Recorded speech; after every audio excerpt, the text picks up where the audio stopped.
Hi friends, welcome to Panda play time TV. இன்னைக்கு என்ன பார்க்க போறோம்னா, தாகமுள்ள காகம் கதை. கடுமையான வெயில் காலம். சூரியன் சுட்டெரித்து கொண்டிருந்தது. ஒரு ஊரில் வாழ்ந்த காகத்திற்கு தாங்க முடியாத தாகம் ஏற்பட்டது. தொண்டை வறண்டு போனதால் அது தண்ணீரை தேடி காடு மேடு எல்லாம் அலைந்தது. ஆனால் எங்கும் தண்ணீர் கிடைக்கவில்லை.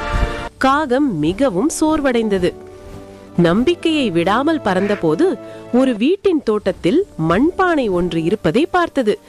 ஆஹா, தண்ணீர் என்று மகிழ்ச்சியோடு அங்கு சென்றது.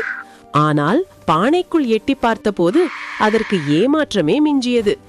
ஏனெனில் பானையின் மிக அடியில் குறைந்த அளவே தண்ணீர் இருந்தது. காகம் தன் அலகை உள்ளே விட்டு பார்த்தது. ஆனால் தண்ணீரை குடிக்க முடியவில்லை. காகம் அந்த பானையை உடைக்கவோ அல்லது சாய்க்கவோ முயன்றது. ஆனால் அதனால் முடியவில்லை.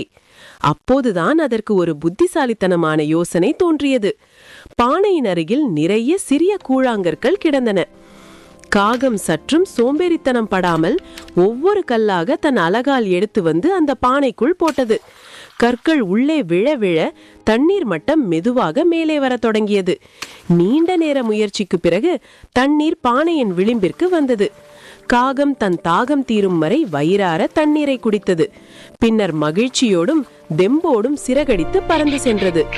நீதி: கடின உழைப்பும் புத்திசாலித்தனமும் இருந்தால் எதையும் சாதிக்கலாம். Thank you for watching. Like and subscribe.